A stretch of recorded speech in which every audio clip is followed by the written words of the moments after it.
Okay, now we'll continue on. Let me check my time.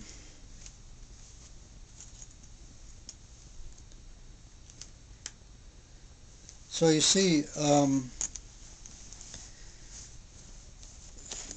the biological uh, arguments Mike Dean puts forth make perfect sense. I mean, it's incredible that all this was.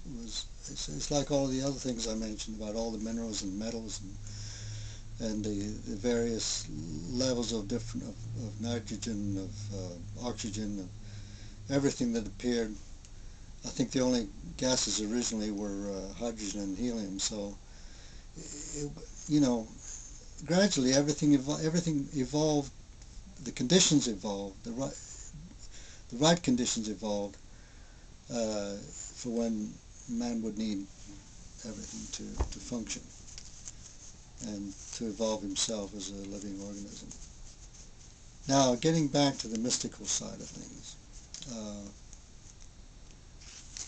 Again, 3 days after I'd had this experience of seeing a biblical figure, um, I met with Richard Zenner, who charged a very small amount for a private meeting and nothing at all for public meetings where relatives would come through and so forth. And the first person to come through Richard while I was in trance was an American Indian guide who told me he was Cherokee. Now, I don't know if I mentioned this before, but I'm going to jump ahead a little bit. Uh, when I went back home after this particular meeting, I went to the library the following day and got a book out called The Trail of Tears, about the history of the Cherokees. Very sad. And there was a little passage in Cherokee in there with the English translation. So I wrote down the translation. I mean both the translation and the Cherokee words. And the next meeting I purposely, as a test sort of, I suppose, although I already believed because it was so incredible,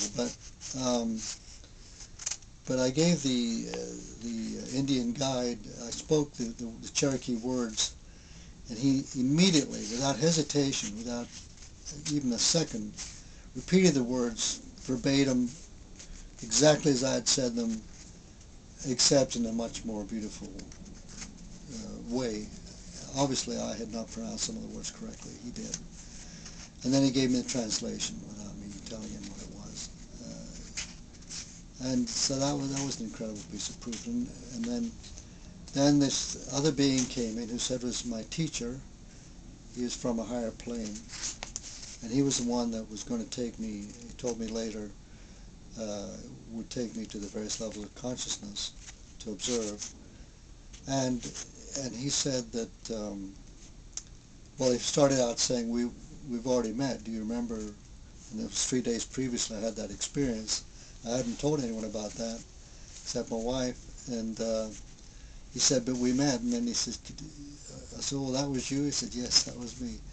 He said, do you remember how I looked? And I said, well, I remember, long hair, a robe, and sandals, and that's about all. And he said, well, he said, I also had a fez, so obviously it was Egyptian, and he said I had a medallion which had a symbol on it which symbolized a balance between the mental, physical, and spiritual, which apparently is very important for all of us. It's no use being a religious fanatic, for example. It's completely wrong. It's no use being all physical and have no spirituality whatsoever. That's completely wrong. Or all mental, to be total academic, for example, without any slightest bit of interest in the mystical things. That's not good either. So we need a balance in all three. And then he also said that that he had been my teacher 6,000 years ago in Egypt. And then he told me about, as I said, we have many lives. We all do. So even though we don't remember life to life, we will be shown, we will remember them all at some point in time on the other side. And he said, he gave me a description of some of the lives of being a painter in France, portraits I think, of being a sculptor in Persia, making mosaic type things, working with gold and silver in Egypt. And at a later date I was able to see parts of other lives. I'll describe those later.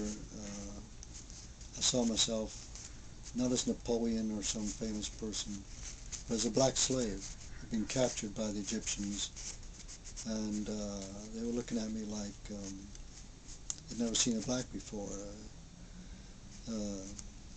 like they were almost looking straight through me, you know, as like I was some kind of strange exotic animal. They were smiling, and it was not an unkind expression. They were just curious.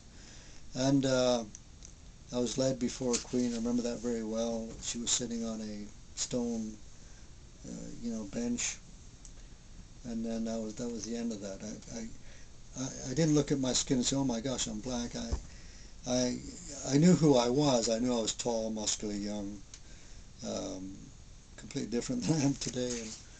And I just knew who I was. I was that person. So we've all been everything.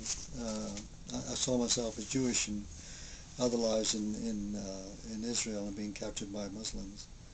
And I saw myself in the 1700s being shot by a British sentry in a dock area. And I saw